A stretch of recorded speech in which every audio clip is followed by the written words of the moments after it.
네, 안녕하세요. 네, 성경 말씀 읽겠습니다. 느헤미야 읽겠습니다. 구약 성경. 네, 구약 성경 느헤미야 1장 1절부터 읽겠습니다. 느헤미야 1장 1절. 네, 하가라의 아들 느헤미야의 말이라. 아다사스다 왕 제20년 기슬루월에 내가 수산궁에 있더니 나의 한 형제 중 하나니가 두어 사람과 함께 유다에서 이르렀기로 내가 그 사로잡힘을 면하고 남아있는 유다 사람과 예루살렘 형편을 물은즉 저희가 내게 이르되 사로잡힘을 면하고 남은 자가 그 도에서 큰 환난을 만나고 능욕을 받으며 예루살렘 성은 회파되고 성문들은 소화되었다 하는지라. 내가 이 말을 듣고 앉아서 울고 수일 동안 슬퍼하며 하늘의 하나님 앞에 금식하며 기도하여 가로되 하늘의 하나님 여호와 크고 두려우신 하나님이여 주를 사랑하고 주의 계명을 지키는 자에게 언약을 지키시며 긍휼을 베푸시는 주여 간구하나이다. 이제 종이 주의 종 이스라엘 하나님을 위하여 주야로 기도하오며 이스라엘 자손의 주 앞에 범죄함을 자복하오니 주는 귀를 기울이시며 눈을 여시사 종의 기도를 들으시옵소서. 나와 나의 아비 집이 범죄하여 주를 향하여 심히 악을 행하여 주의 종 모세에게 주께서 명하신 계명과 율례와 규례를 지키지 아니하였나이다. 7절 말씀까지 읽었습니다. 네.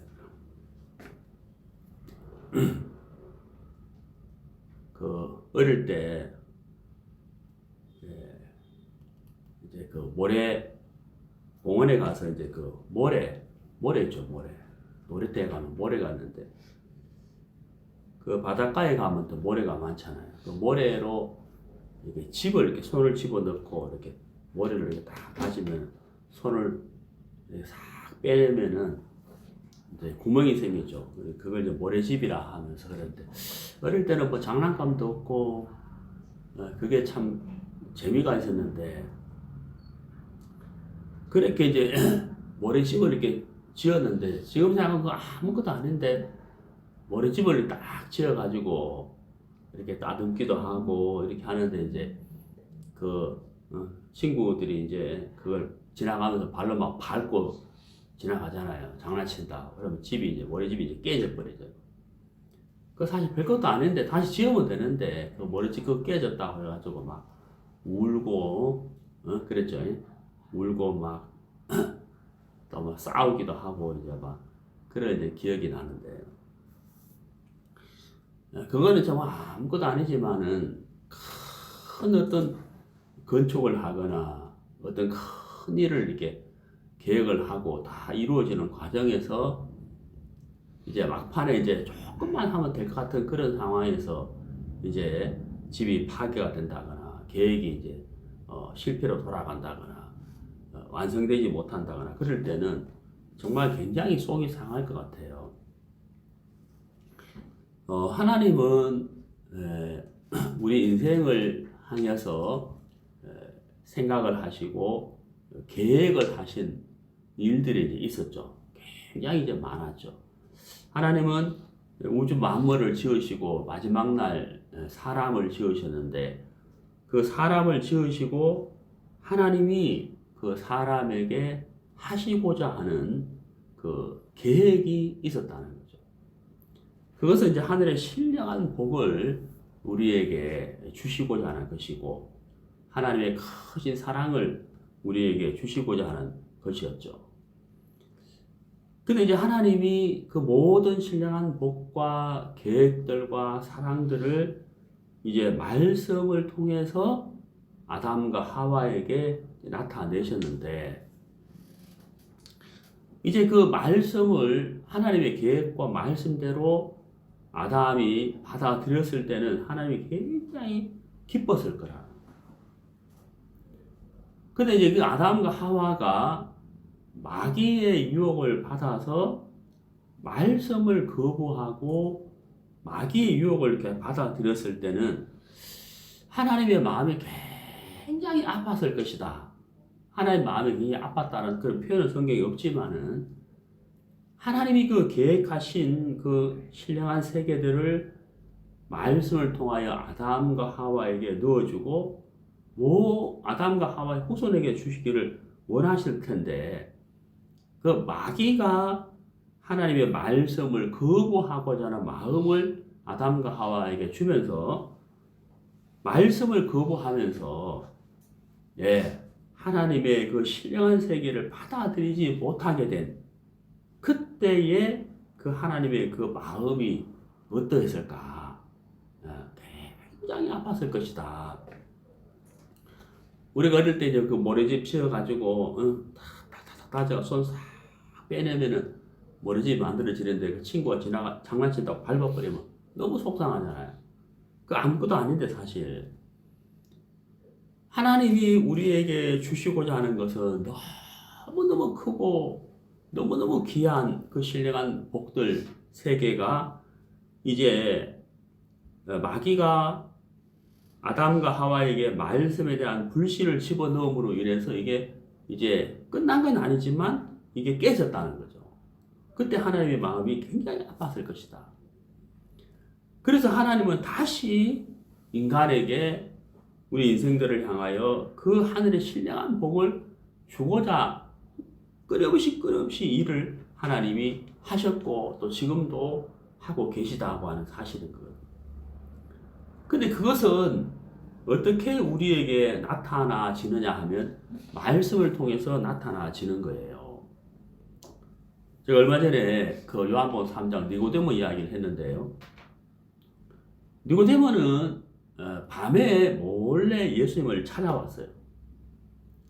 유대인의 간원이고 공의원 중에 한 사람이었죠. 요즘 말하면 국회의원인데, 자, 지도자급인 이 니고데모가 다른 사람들의 눈치를 피해서 밤에 예수님을 찾아왔어요.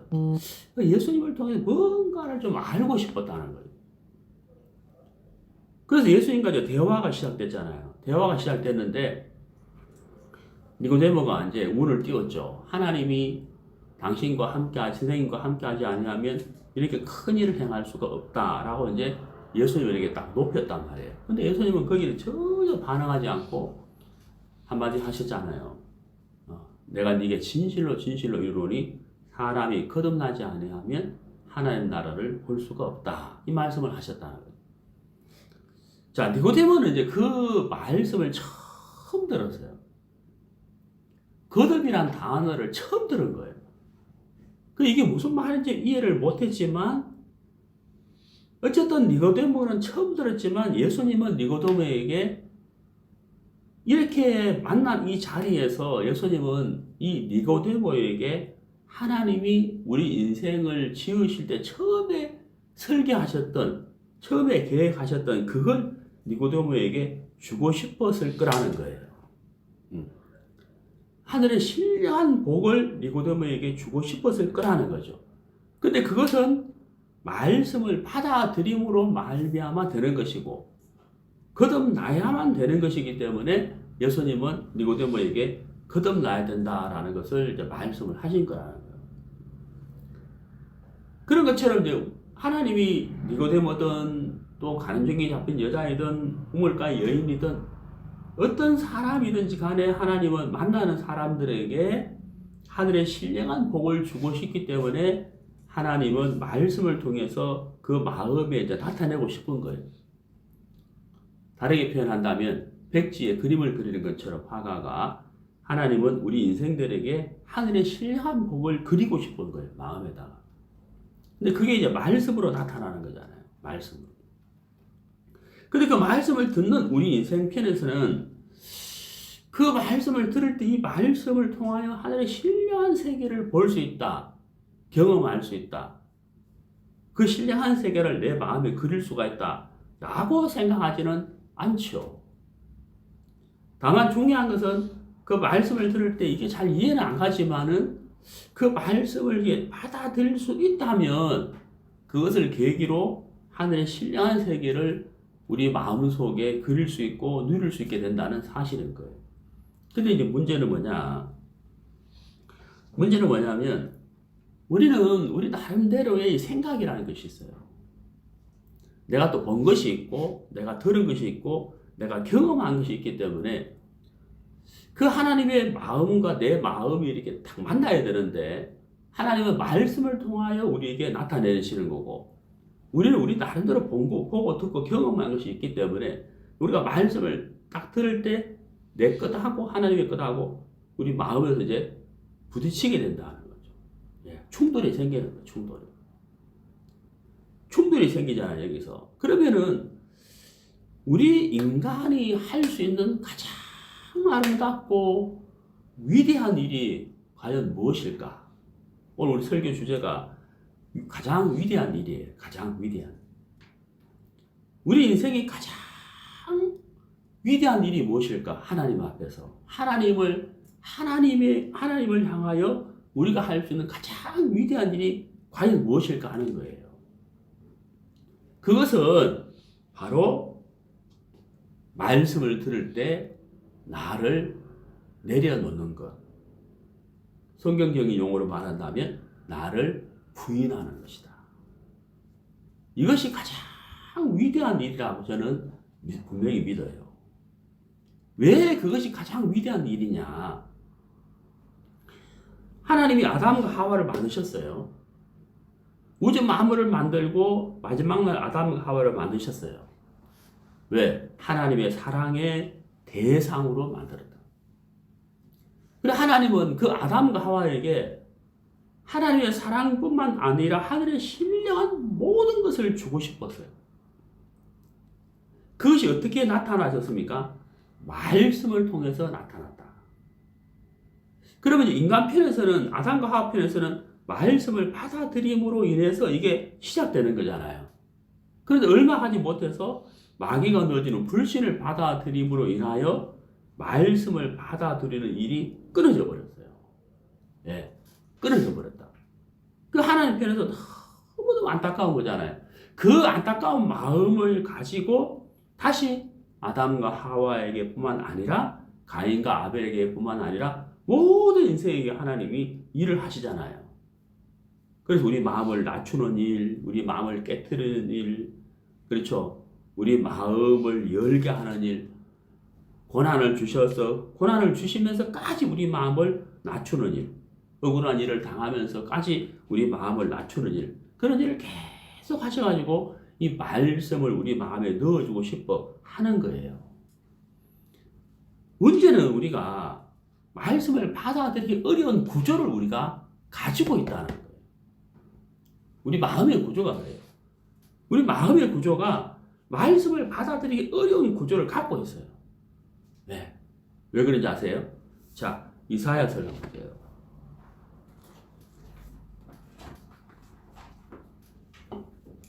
이사야서 55장.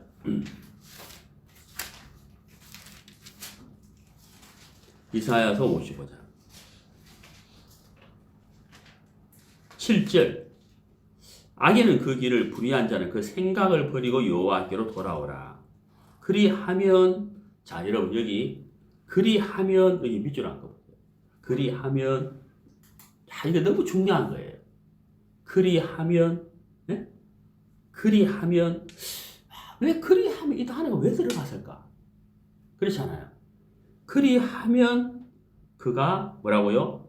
긍휼히 여기시리라. 이 보세요. 긍휼히 여기시리라. 그리하면 긍휼히 여기시리라. 하나님이 우리를 사랑하시는 여호와의 긍휼, 하늘의 신령한 복을 우리가 받을 수가 있다. 언제? 그리하면. 그리하면이 뭐예요? 생각과 길을 버리는 거잖아요. 그러니까 하나님의 말씀과 우리 마음이 이렇게 만나야 되는데 만나려고 하는데 충돌이 생긴다. 그 이유는 뭐예요? 우리가 가지고 있는 생각과 길로 인해서 어때요? 말씀과 충돌된다는 거예요. 그래서 여기서 이제 못 받아들이는 거예요. 그럼 우리가 여기서 우리가 할 수 있는 가장 위대한 일이 과연 무엇일까요? 이사야 55장 7절 말씀. 무엇일까요? 내 생각과 내 길을 뭐 하는 거예요? 버리는 것이다. 이것이 우리가 할 수 있는 가장 위대한 일이에요. 하나님은 우리 인생이 그 위대한 일을 할 수 있도록 하게 하기 위해서, 말이 어렵죠. 할 수 있도록 하기 위해서 하나님이 계속 무슨 일을 할까요? 우리 마음을 깨트리고 낮추는, 우리 마음을 열 수 있도록 그 일을 하나님이 계속 한다고. 사람이 마음이 높아지면은 안 되는 게 있어요. 네.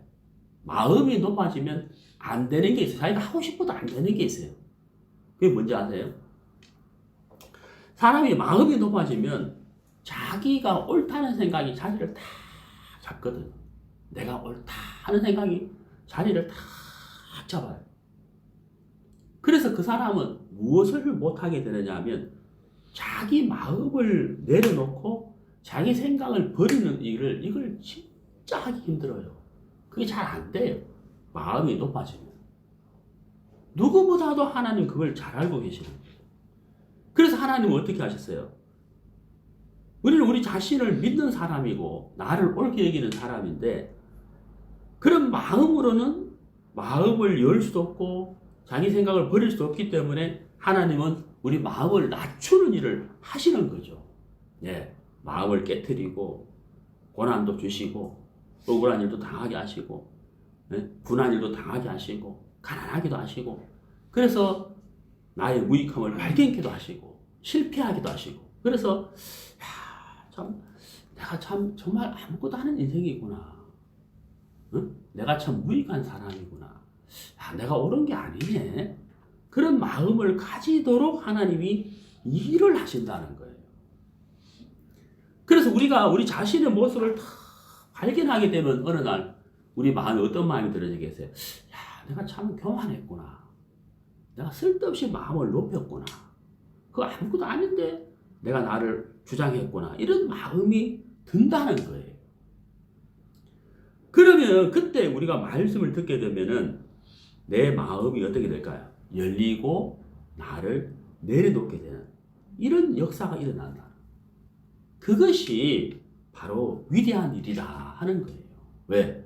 말씀이 내 마음에 들어와야 그때부터 하나님이 일을 하시잖아요. 그게 가장 위대한, 우리가 할 수 있는 가장 위대한 일이에요. 사실 그거조차도 사실 우리가 할 수가 없어요. 우리가 할 수 없기 때문에 하나님이 그 일도 해 주시는 거예요. 예. 자, 출애굽기를 보시죠. 출애굽기 14장. 출애굽기 14장.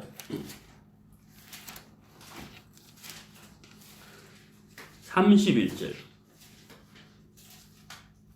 출애굽기 14장 31절.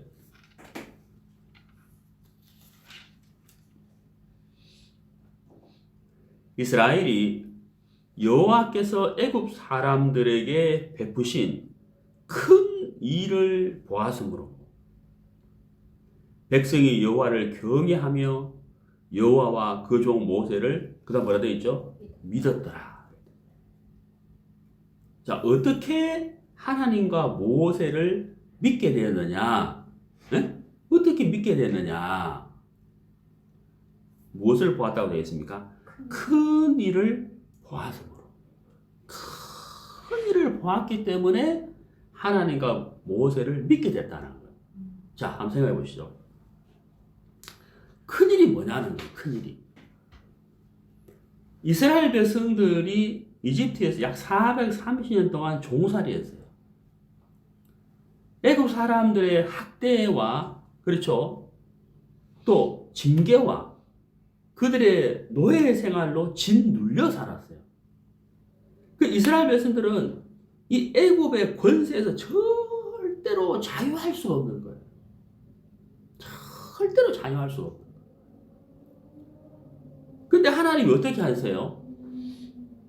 6월절 역사를 통해서 애굽의 장자와 첫 번째 태어난 짐승을 다 죽여버렸어요. 예? 심지어 바로의 아들까지 장자를 다 죽여버렸다. 그리고 출애굽을 하게 됐어요. 바로가 나가라. 예? 애굽에서 가라. 하고 내보냈잖아요. 근데 그게 끝이 아니죠. 나가라 해놓고는 다시 뭐래요? 바로 왕이 특별 병거 600성과 많은 군대를 이끌고 어때요? 뒤쫓아오잖아요. 절대 내어버릴 수가 없다는 거죠. 그래서 막 쫓아오잖아요. 근데 앞에는 뭐예요? 홍해 바다가 딱 막고 있는 거예요. 이스라엘에서도 어떻게 해야 될지 모르잖아요. 원망하고 불평하고, 네? 어떻게 해야 될지 모르잖아요. 그때 하나님이 홍해 바다를 여셨다가 닫으면서 애국 군대가 어떻게 됐어요? 다 수장돼 죽어버렸어요. 자, 이스라엘 백성들이 뭘 봤어요? 애국 군대의 시체를 봤단 말이에요. 제 말 이해가세요? 애국 군대의 시체를 딱 본 거예요. 그 애국 군인들이 지금까지 자기들을 어떻게 했어요? 억압하고 짓누르고 학대하고 자유를 빼앗아갔단 말이에요. 지금 홍해 바다에 죽어있는 애국 군인들에 의해서 짓눌려 살았단 말이에요. 자기들을 억눌렀다는 거예요. 그 애국 군대의 실체를 봤다는 거예요. 이스라엘 백성들이 이렇게 봤다는 거예요. 이해하시죠? 그걸 본 거예요. 야, 우리가 저 사람들에게 짓눌려 살았는데, 우리가 저 사람들 때문에 자유가 없었는데, 우리가 저 사람 때문에 학대를 받았는데, 우리가 이제 여기서 벗어났구나. 자유를 얻었구나. 그렇죠? 하나님이 하신 큰 일을 보면서 하나님과 모세를 믿게 됐다는 거예요. 자, 우리에게 하나님이 하신 큰 일이 바로 뭘까요? 우리를 지금까지 짓누르고 학대하고 자유를 빼앗아갔던 애국 군대의 시체를 봤잖아요. 야, 이제 우리가 벗어났구나. 우리가 이제 자유롭구나. 우리는 무엇을 바느냐? 우리 인생을 지금까지 자유를 빼앗아가고 우리를 짓누르고, 그렇죠? 우리의 마음을 억압하고 방해하고 하나님을 믿지 못하게 했던 그 많은 것들이 바로 뭐예요? 가장 큰 첫 번째가 뭐예요? 죄죠. 죄가 우리를 끌고 가면서, 마귀가 우리를 끌고 가면서 어때요? 하나님을 믿지 못하도록 내 인생을 좌지우지하면서 죄악 속에, 흑암의 그렁퉁이 속에 우리를 빠지게 했다는 거예요. 정말 진정한 자유와 감사와 기쁨과 말씀, 평안을 가지지 못하도록 그 마귀와 죄가 우리를 끌고 갔다는 거예요. 그렇죠? 근데 이스라엘 백성들이 하나님이 향하신 큰 일을 보았다. 뭐예요? 우리를 짓누르던 애국 군대를 본 것처럼 우리를 짓누르던 마귀와 죄가 어떻게 됐느냐는 거예요. 어떻게? 애국에 수장된 애국 군대처럼, 홍해에 수장된 애국 군대처럼 우리는 무엇을 봤냐는 거예요. 네? 우리는 무엇을 봤냐는 거예요. 우리가 십자가를 바라볼 때, 그 십자가에서 내가 못 박혔다 하는 거죠. 내가 못 박혔다. 예수님 십자가에서 나의 모든 죄를 짊어지시고 그 죄를 깨끗게 하셨다. 이스라엘 백성이 홍해 바다에 수장되어 있는 애국 군대를 본 것처럼 우리는 무엇을 봤냐는 거예요.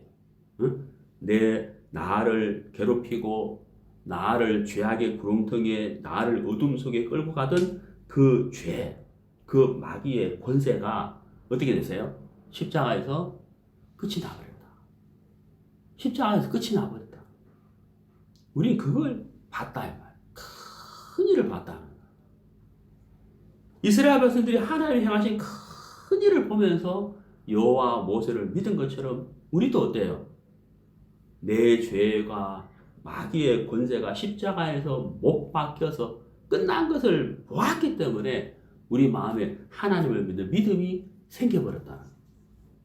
내가 그리스도와 함께 십자가에 못 박혀 죽었나? 내가 그리스도와 함께 십자가에 못 박혀 죽었다.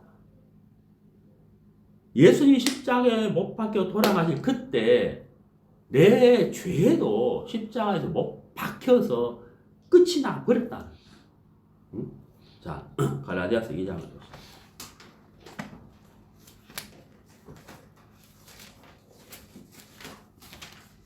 갈라디아서 2장 20절. 내가 그리스도와 함께 십자가에 못 박혔나니 그런즉 이제는 내가 산 것이 아니요 오직 내 안에 그리스도께서 사신 것이라. 자, 여기 보세요. 내가 산 것이 아니요 그러죠. 이 말이 무슨 말이에요? 이제는 내가 사는 것이 아니요. 이스라엘 백성들이 애국에 있을 때는 어때요? 애국 군대에 짓눌려서 학대를 당하고 무거운 짐을 지고 살았단 말이에요. 그들을 괴롭히고 학대하던 애국 군대가 홍해에 수장되어 버렸잖아요. 끝이 나버렸잖아요. 이스라엘 백성들은 자유를 얻은 거죠. 풀려버렸단 말이에요.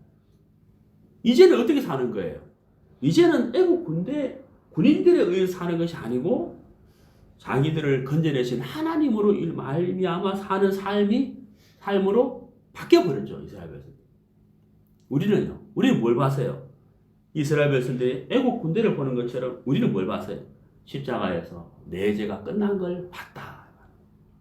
내 죄가 끝난 것이 봤다. 마귀의 권세가 끝난 것을 우리는 봤다. 십자가에서. 봤다. 이 말이에요. 그래서 우리는 하나님을 믿는 믿음이 생겨버린 거예요. 하나님을 믿는 믿음이 생겨버린 거예요. 그래서 어때요? 이제는 내가 사는 것이 아니고 누가 사는 거예요? 내 안에 예수님이 사는 거예요. 내 안에 예수님이 사는 거예요. 제가 알고는 어떤 분이 차를 샀는데 새 차를 샀어요. 근데 이제 보통 엔진 오일을 우리가 보통 5,000에서 10,000km마다 교환하잖아요. 새 차를 샀는데 누가 엔진 오일을 소개를 해주면서 이게 신발명품인데 이 엔진 오일을 한번 넣으면 10만 킬로에 한 번 교환하면 된다는 거예요. 10만 킬로. 와, 너무 편리하잖아요. 응? 너무 좋잖아요. 그걸 무료로 가라 그랬어요. 엔진을 10만 킬로. 그러니까 뭐 폐차할 때까지 2번만 교환하면 되는 거예요. 그러다가 이제 차를 끌고 막 가는데 국도를 가다가 뭐라 그래야지? 돌뿌리에 이 차가 지나가다가 엔진하고 다 부딪혀버려가 엔진 오일이 쫙 빠져나가. 몰랐어. 엔진 오일이 서서히 새기 시작했다. 모르고 가다가 엔진 오일이 완전히 빠져나가니까 엔진이 어떻게 됐을까요? 피스톤으로 엔진이 붙어버린 거야. 엔진을 못 쓰게 된 거야. 10만 킬로 간다고 좋다고 했는데 얼마 못 돼가지고 엔진이 눌러 붙어버려. 엔진 오일이 싹 빠져나가. 그래가 이제 전화를 한 거예요. 그 엔진을 교환한다. 이 10만 킬로 보정한다 했는데 엔진을 다 빠져나갔다. 그 원인을 조사해 보니까 엔진 오일 문제가 있는 게 아니고 돌뿌리하고 부딪히면서 이제 그 엔진 오일 새가 빠져나가서 이 엔진이 붙어버린 거예요. 엔진이 못 쓰게 돼버려요. 엔진을 못 쓰게 되면 어떻게 돼요? 차값도 비싸지만 차에서 가장 비싼 게 뭐예요? 엔진이잖아요. 너무 속상한 거예요. 다시 자동차 회사에 전화를 해요. 이렇게 됐다 하니까 그 차를 언제 샀습니까? 지금 몇만 킬로 됐습니까? 그래 보니까 차 산 날짜하고 키로수가 나오잖아요. 그걸 딱 전화를 알려주니까 우리 회사에서는 엔진을 3년 동안 6만 킬로 안에는 엔진을 보정하게 되는데 데카차를 보내고 차를 갖고 와가지고 엔진을 회사에 새 걸로 무료로 교환을 해줘버려요. 자, 엔진이 새 걸로 바뀌었잖아요. 차는 어때요? 이미 3년 지나서 좀 낡아가기 시작하는데 엔진은 뭐예요? 새 거 됐다, 새 거. 차는 3년인데 엔진 키로수가 이제 0으로 시작돼. 이제 1km 이제 시작되는 거라. 이스라엘 백성들이 홍해 바다에 수장되어 있는 애국 군대를 보면서 우리가 저 사람들 때문에 우리가 저 사람들에 의해서 억압당하고 힘들고 노예 생활하고 짓눌려 살았는데 이제 저 사람들이 죽었다. 이제 죽었다. 하나님이 저들을 죽여버렸다. 끝내버렸다. 그러니까 이제 이스라엘 백성들이 이제 우리는 저 사람들로 인하여 사는 것이 아니고 이제 우리를 자유케 하신 하나님으로 인하여 우리가 사는 것이구나. 그죠? 하나님으로 인하여 사는구나. 엔진을 새 걸로 바꾼 것처럼 우리가 십자가를 바라보면서 십자가에서 내 죄가 끝나고 마귀의 권세가 끝났다는 것을 우리가 발견하면서 우리가 하나님을 믿는 믿음이 우리 마음속에 일어났다. 야, 이제는 내가 마귀에 의해서 죄에 의해서 사는 것이 아니라 이제는 내가 예수님으로 인하여 산다. 나에게 자유를 주신, 나에게 구원을 주신 예수님으로 인하여 내가 사는 것이구나 하는 사실을 우리가 깨닫게 됐다. 우리가 하나님을 향하여 할 수 있는 위대한 일은 사실 없어요. 하지만 하나님은 우리에게 할 수 있도록 하기 위해서 우리 마음을 깨트리고 낮추는 일을 하셨고, 결국은 홍해 바다에 수장되어 있는 애국 군대를 보게 하신 것처럼 십자가를 통해서 마귀의 권세와 내 죄가 끝난 것을 보게 하심으로 인하여 하나님 우리에게 가장 위대한 일을 하게 하셨다는 거예요.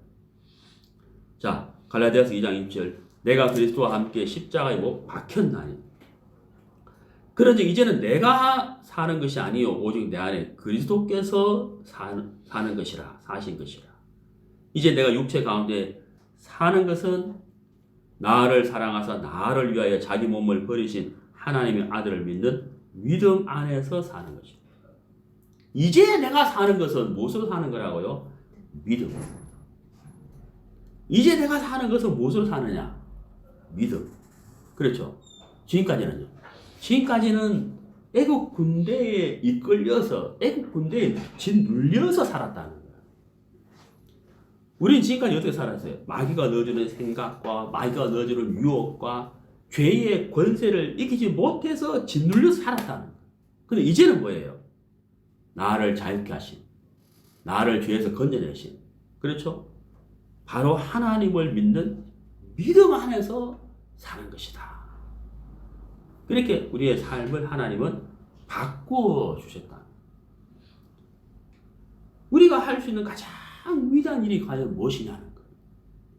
하나님이 말씀을 통하여 이 일을 하려고 하실 그때 이사야 55장 7절 말씀, 그리하면, 그렇죠? 그리하면 내 길과 내 생각을 버리는 것, 그리고 말씀을 겸손히 받아들이는 것, 그게 바로 가장 위대한 일이다. 니고데모는 예수님을 찾아왔잖아요. 몰래 남 눈치 보면서 몰래 찾아와서, 아이고 하나님 함께하지 않으면 선생님이 행하신 이적을 아무도 행할 수 없지, 선생님이 할 수가 없지요 하면서 예수님을 이렇게 살짝 높였는데 예수님은 전혀 관심이 없었잖아요.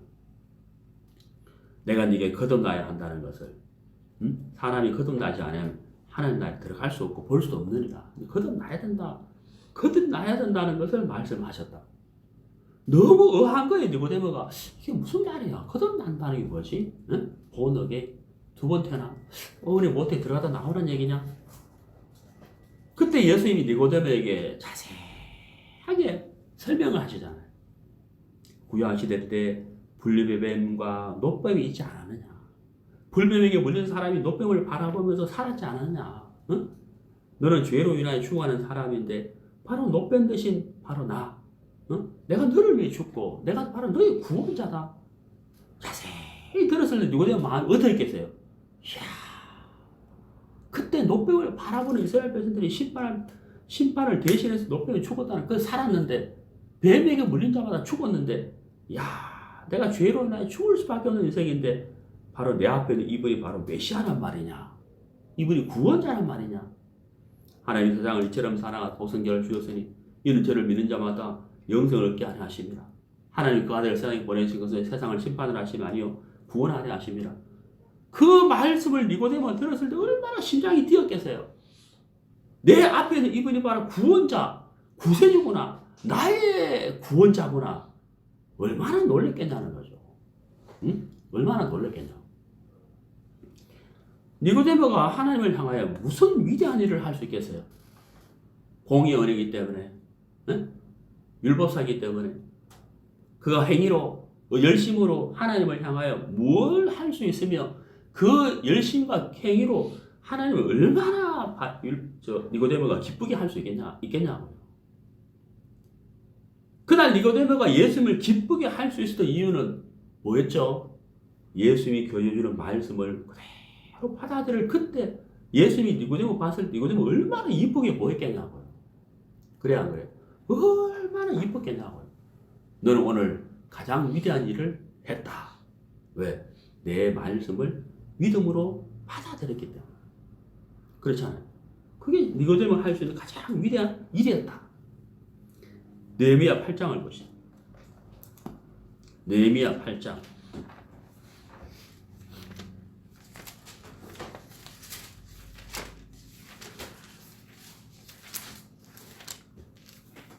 느헤미야 8장 10절. 느헤미야가 또 이르기를 너희는 가서 살찐 것을 먹고 단 것을 마시되 예비치 못한 자에게는 너희가 나누어 주라. 이날은 우리 주의 성일이니 근심하지 말라. 자, 그 다음 잘 보시죠.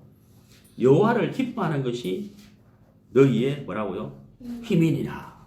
힘. 여기 힘이 나와. 힘. 여호와를 기뻐하는 것이 너희의 힘이다. 이렇게 된다. 힘이다. 이스라엘 백성들이 자기들을 학대하던 애국 군대가 수당당한 것을 봤단 말이에요. 그게 뭐예요? 하나님이 그들에게 행하신 일이란 말이에요. 하나님이 행하신 일인 거예요. 야, 하나님이 행하셨다. 하나님이 하셨다. 여호와를 기뻐하는 거잖아요. 하나님이 하셨다. 하나님이. 응? 하나님이 하셨다. 하나님이 하셨다. 하나님을 기뻐하는 것이잖아요. 하나님이 하셨다. 여호와를 기뻐하는 거잖아요. 그때 이스라엘 백성들이 큰 힘을 얻었어요. 큰 힘을 얻었다. 자, 요한복음 4장에 우물가 여인 이야기가 나와요. 요한복음 4장. 그 우물가 여인이 낮 12시에 한국 시간으로 낮 12시에 우물에 물을 길러 왔어요. 아무도 없어요. 왜 아무도 없느냐? 중동 지역은 낮에 해가 너무 뜨겁기 때문에 잠잔다고 쉰다고. 그때 이 여자가 물을 길러 왔다. 왜? 자기에게 너무 부끄러운 거예요. 너무 초라. 남에게 자기 얼굴을 나타내고 싶지 않아. 그래서 난 12시에 물을 길러 왔는데 거기에 누가 한 사람 또 앉아 있잖아요. 누구예요? 예수님. 유대인인가 보다. 유대인과 사마리아는 상종도 안 하거든. 자기는 사마리아인, 우물가인, 사마리아인. 상종도 안 한 사람이 관심도 없잖아요. 사마리아인. 관심도 없다고. 근데 그 유대인이 자기한테 말을 걸잖아요. 물 좀 달라. 너무 어하죠. 물을 좀 달라. 자기가 물 먹으면 되잖아요. 더군다나 뭐예요? 유대인인데 자기는 사마리아인이잖아요. 유대인이 더럽고 더러운 자기에게 말을 거니까 너무 의아하잖아요. 근데 또 더 이상한 말씀을 하시죠. 내가 주는 물을 먹게 되면은, 아니 자기가 물 달라 했는데 자기가 주는 물은 그러잖아요. 물이 없기 때문에 물 달라 해놓고 자기가 물 주는 물을 이러니까 너무 이상하잖아요. 이게 무슨 말이야? 응? 목마르다고 해서 물 달라고 했는데 또 자기가 물을 준대? 무슨 소리지? 내가 주는 물을 먹는 자마다 목마르지 않아. 내가 주는 물을 마시면 목마르지 않아. 네 마음에서 솟아나는 생수가 돼. 너무 신기한 거예요. 그래, 이 여자는 저 사람이 정말 유대인인 줄 알았는데 선지자인가? 당연히 선지자예요. 선지자인 줄 알았는데 조금 더 말씀 들어보니까 선지자가 아니고 유대인도 아니고 선지자도 아니고 뭐예요? 메시아인 거예요. 메시아. 이분이 메시아네. 물동이를 그냥 딱 던져놓고 막 공으로 달려가서 내가 만난 사람이 메시아다 하고 외쳤단 말이에요. 근데 이 사람이 자기가 큰 소리 칠 사람이에요? 아니에요. 큰 소리 치면 안 되지. 자기 어떤 사람이에요? 손가락질 받는 사마리아인이잖아요. 네? 손가락질 받는 사마리아인에다가 또 뭐예요? 남편을 몇 명이 뒀어요 벌써. 너무너무 부끄러운 사람인데 자기가 지금 소리 지를 사람이냐고요. 자기를 완전히 뭐예요? 잊어버린 거예요. 네? 자기를 잊어버렸어. 왜? 자기를 잊어버렸죠. 왜? 내가 누구를 만났기 때문에? 예수님을 만났어. 내가 예수님을 만났기 때문에 자기를 어떻게 된 거예요? 자기를 잊어버린 거예요. 내가 더럽고 추하고 손가락질 할 사람이라는 걸 완전히 잊어버렸어요. 왜요? 새로운 피조물이 되어버렸어요. 새 삶을 살게 됐잖아요. 네? 내가 그리스도와 함께 십자가에 못 박혀 죽었나니 이제는 내가 사는 것이 아니요 내 안 누가 사는 것이라 예수님이 사는 것이라 자기를 잊어버린 거예요. 막 달려가서 내가 만난 사람이 메시아다 하고 외쳤다. 물덩이를 버려두지 왜? 속에 뭐가 왔어요? 생수가 와버렸잖아요. 그렇잖아요. 그 여자가 하나님을 위해서 무슨 위대한 일을 할 수 있겠냐고요. 그 더럽고 추한 여자가 무슨 선한 일을 할 수 있겠냐고요. 위대한 일을 할 수 있겠냐고. 예수님이 그 여자에게 물 좀 달라 하면 한마디 딱 던졌는데 그 여자가 반응을 하잖아요. 내가 주는 물을 마시는 자마다 또 반응하잖아요. 점점 말씀에 끌려오는 그 여자를 보고 예수님이 얼마나 기뻤겠냐고. 그 여자는 그날 예수님 앞에서 정말 위대한 일을 했죠. 그게 뭐예요? 말씀을 받아들였다. 믿음으로 받아들였다. 가장 위대한 일을 그 여자가 한 거예요. 모든 사람들이 손가락질하는 그 여자가 어떻게 주님을 위해서 위대한 일을 할 수 있겠냐고요. 근데 그 여자는 그날 위대한 일을 했다는 거예요. 뭐예요? 믿었다는 거예요. 말씀을 믿었다. 오늘 우리가 느헤미야 1장을 읽었는데 이 느헤미야라는 사람 정말 신앙이 좋은 분이에요. 훌륭하신 분이에요. 여러분 이 느헤미야는요 바사 1장 1절에 보면요 하가라의 아들이라고 되어 있죠. 느헤미야의 말이라 아닥사스다 왕 제12년 기슬러월에 내가 수산궁에 있더니 그러니까 지금 포로로 잡혀있는 상태죠.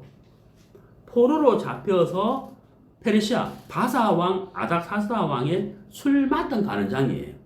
술 맡은 가는 장이란 말은 무슨 말이냐면 여러분 왜 그 사극에 보면은 임금이 밥 먹기 전에 옆에 그 여자 하나가 궁녀가 왜 밥을 미리 먹어보잖아요. 독이 있나 없나. 술 맛은 가는 장이란 말은 무슨 말이냐면 왕이 술을 마시기 전에 미리 맛을 보는 거예요. 왜? 술에 독을 탔을까 봐. 그게 술 맛은 가는 장. 근데 이것도 아무나 하지 않아요. 똑똑하고 지혜로운 사람을 지키는데 바로 느헤미야가 그 일을 했다고.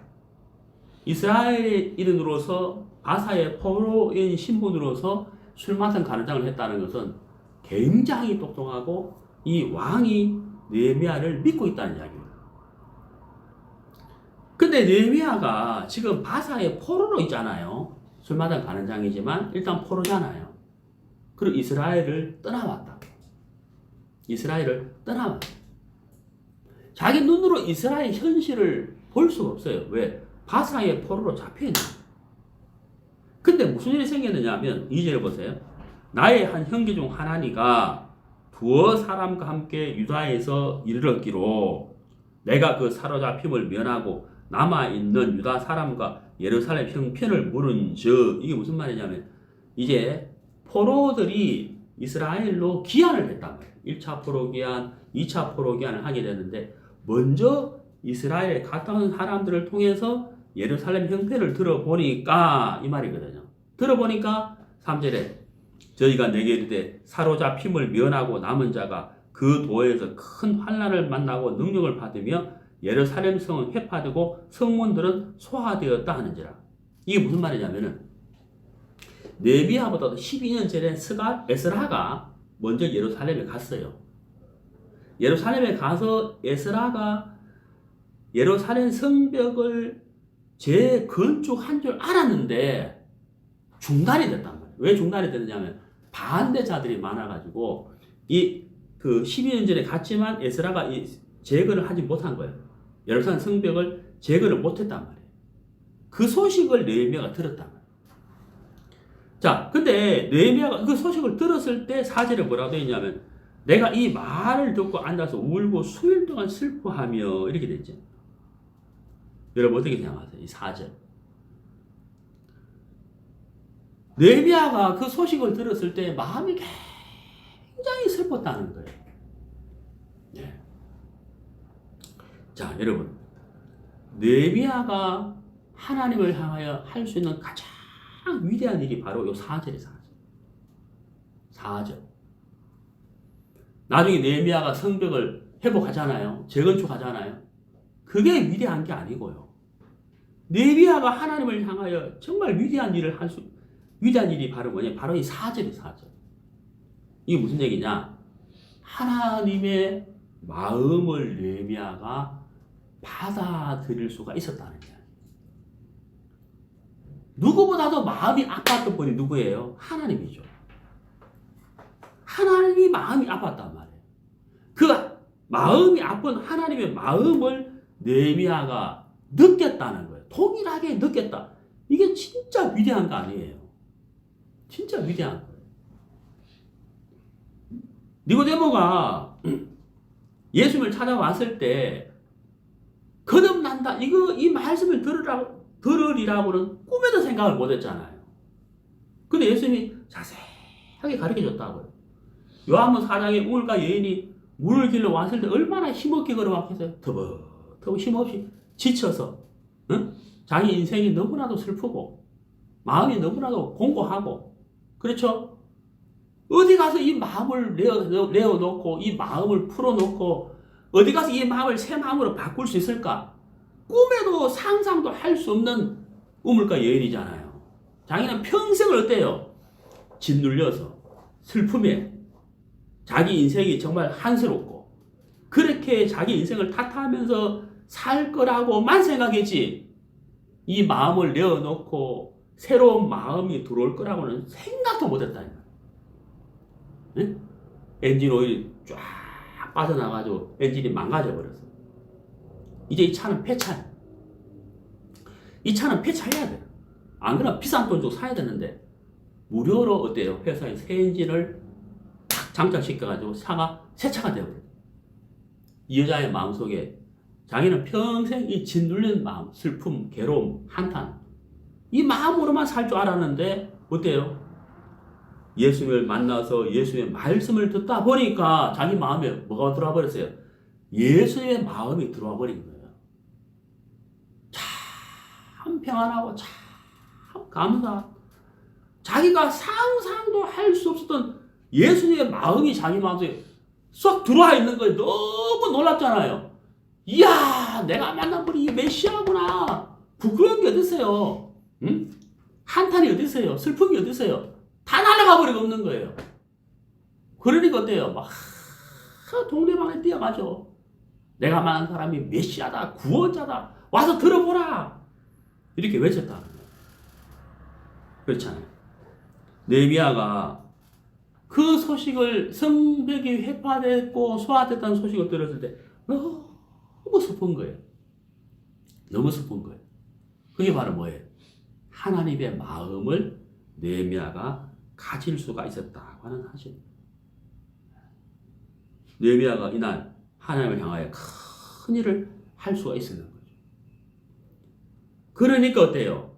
하나님에게 기도하고 아닥사다 왕에게 긍휼을 구하고, 그래서 예루살렘으로 가서 성벽을 재건할 수가 있었다고 하는 사실입니다.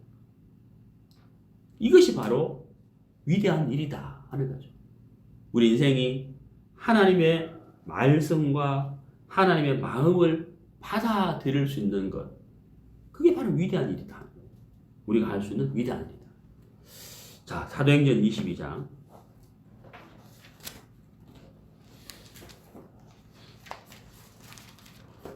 사도행전 22장 8절.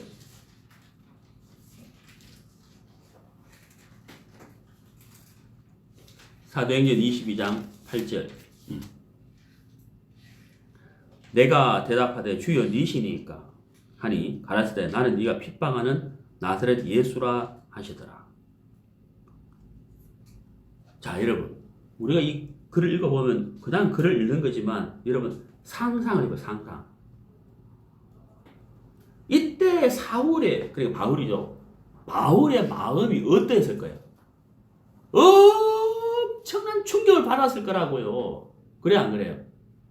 돌을 던지고, 예수 믿는 사람을 돌을 던지고 죽이고 감옥에 집어넣고 너무 당연한 거잖아요. 왜? 이단. 응? 잘못된 종교예요. 그런데 다메섹으로 내려가는 그 길에서 누구를 만나요? 사울아, 네가 왜 나를 핍박하느냐? 이게 뭔 소리야? 응? 이게 뭔 소리지? 주위에 있는 사람들은 그게 안 들리는데 사울에게 들렸단 말이야. 사울아, 네가 왜 나를 핍박하느냐? 이게 무슨 소리야? 누구세요? 예수님께서 뭐라 그래요? 나는 네가 핍박하는 뭐라고요? 예수다. 나사렛 예수다. 네가 나를 핍박하는 나는 네가 핍박하는 나사렛 예수다. 바울이 얼마나 충격을 받았겠냐고. 깜짝 놀랐을 거라고. 자기가 그렇게 무시하고 핍박하고 손가락질하고 죽는 것이 당연하다고 여겼는데 자기가 핍박하던 그분이 바로 자기의 뭐예요? 창조자. 자기의 창조자예요. 자기의 심판자예요. 자기의 구원자예요. 바울이 얼마나 놀랐겠냐고. 깜짝 놀랐을 거예요. 이때 이 사울이 바울이죠, 바울. 사울이 어때요? 마음이 어때요? 돌아서 버리는 거예요. 마음이 딱 돌아서 버리죠. 내가 지금까지 얼마나 악한 일을 행했는지, 내가 얼마나 하나님을 대적했는지, 응? 내가 사단의 종살이 했는지를 이때 깨달은 거예요, 이 사람이. 엄청난 충격을 받으면서 마음이 눈두덩이 녹아버리는 거죠. 마음이 어떻게 돌아서 버리잖아요. 내가 지금까지 무슨 일을 한 거야? 응? 내가 지금까지 무슨 일을 한 거야, 내가 지금. 내가 하나님을 믿고 하나님을 위해서 일한다고 해놓고는 지금까지 내가 무슨 일을 했어요? 하나님을 대적하는 일만 했구나 하는 사실을 이날 사울이 깨달았다. 그리고 어때요? 마음이 돌아서 버립니다. 돌아서 버립니다. 이날 사울은 바울이죠. 하나님 앞에 큰 일을 한 거예요. 위대한 일을 한 거예요. 돌아섰다. 마음이 돌아서 버렸다. 자, 여러분. 우리 하나님은 지금도 우리 인생들을 향하여 정말 이 위대한 일을 하고 계시는 거예요. 이스라엘 백성들이 여호와께서 행하신 큰 일을 보았으므로 여호와 그 종을 믿었다. 그들이 뭘 봤어요? 그들을 지금까지 괴롭히고 짓누르던 바로 애국 군대를 봤잖아요. 여러분, 우리 인생이 마귀에게 속아서 마귀에게 종노릇하고 죄에 끌려서 살아가는 동안에는 우리 마음에 참 평안이 없고 자유가 없어요. 그리고 하나님을 믿을 수도 없는 거예요. 그걸 믿는 거는 뭐냐? 그건 종교예요, 종교. 종교적인 믿음이지 참 믿음은 아니라, 참 신앙은 아니라. 여러분, 우리가 무엇을 봐야 되느냐? 하나님이 내게 행하신 큰 일을 봐야 된다는 거예요. 그게 바로 무엇이냐는 거예요. 십자가다 이 말이에요. 십자가에서 내가 죽고 십자가에서 내 죄가 끝났다는 사실을 보고 깨닫고 그때 우리가 하나님을 믿는 믿음이 일어난다 하는 거예요. 바로 우리가 거기서 하나님을 향하여 큰 일을 행할 수 있는 바로 위대한 일을 그때 하는 거예요. 하나님이 하시고자 하는 사실을 내가 받아들일 그때 우리가 바로 하나님을 향하여 일을 할 수 있다. 바로 그것이 바로 위대한 일이다 하는 것을 말씀드리고 싶다.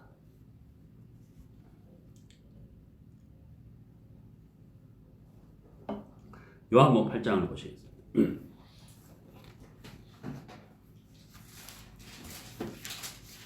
요한복음 8장 31절. 요한복음 8장 31절. 그러므로 예수께서 자기를 믿은 유대인들에게 이르시되 너희가 내 말에 거하면 참 내 제자가 되고. 예수님의 제자가 되는 조건이 뭐예요? 내 말에 거하면. 그렇죠. 내 말에 거하면. 내 말에 거하면. 예수님의 말씀이 우리 마음에 거하는 것. 그렇죠. 거하는 것. 말씀이 내 마음에 살아있을 때 우리가 예수님의 제자가 되는 거예요. 예수의 말씀 우리 말 거하지 않으면 우리 입을 열어 무슨 말을 하죠? 내 생각을 말하는 거예요. 그 사람이 어떻게 예수의 제자가 될까? 될 수가 없죠. 우리 입을 열어 예수의 말씀을 전하는 그때가 예수의 제자잖아요. 우리가 예수의 말씀을 전할 수 있으려면 우리 마음속에 뭐가 거해야 돼요? 예수의 말씀이 거해야 되는 거죠. 우물가 여인. 예수 우물가 여인도 어디 전도하라 그랬어요? 전도한 게 아니라 예수의 말씀이 그 여인의 마음에 거하게 되니까 어떻게 바로 예수의 제자가 됐잖아요. 동네방에 뛰어가서 막 전도하잖아요. 사실 그 사람이 그럴 사람이 아니죠. 조심조심 누가 자기를 볼까봐. 그래야 안 그래. 고개를 숙이고 네? 남이 없을 때 걸어 다녀야 되지.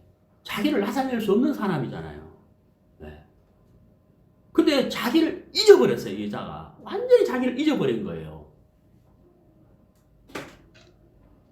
예수님을 나타내고 싶었기 때문에 자기를 잊어버린 거예요. 예수의 마음이, 예수의 말씀이 그 여자 마음속에 거했기 때문에 그 여자는 어때요? 자기를 잊고 예수님을 나타낼 수가 있었다. 내 말에 거하면 참 내 자가 된다. 우리가 주님을 위해서 할 수 있는 위대한 일은 바로 말씀을 믿음으로 받아들이는 그것이 그때 우리는 예수의 제자가 되고 우리는 주를 위하여 일을 할 수 있는 사람이 되는 것이다. 사무엘상 보시겠습니다. 15장.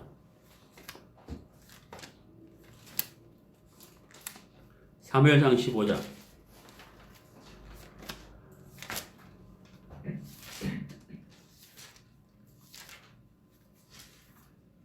1절. 사무엘이 사울에게 이르되 여호와께서 나를 보내어 왕에게 기름을 부어 그 백성 이스라엘 위에 왕을 삼으셨은즉 이제 왕은 여호와의 말씀을 들으소서. 말씀을 들으소서. 사울이 하나님께 쓰임 받을 수 없었고 하나님이 사울을 버릴 수밖에 없었던 이유. 사울은 주를 위하여 위대한 일을 할 수도 없었어요. 그 이유가 뭐예요? 말씀을 들으소서 이렇게 했잖아요.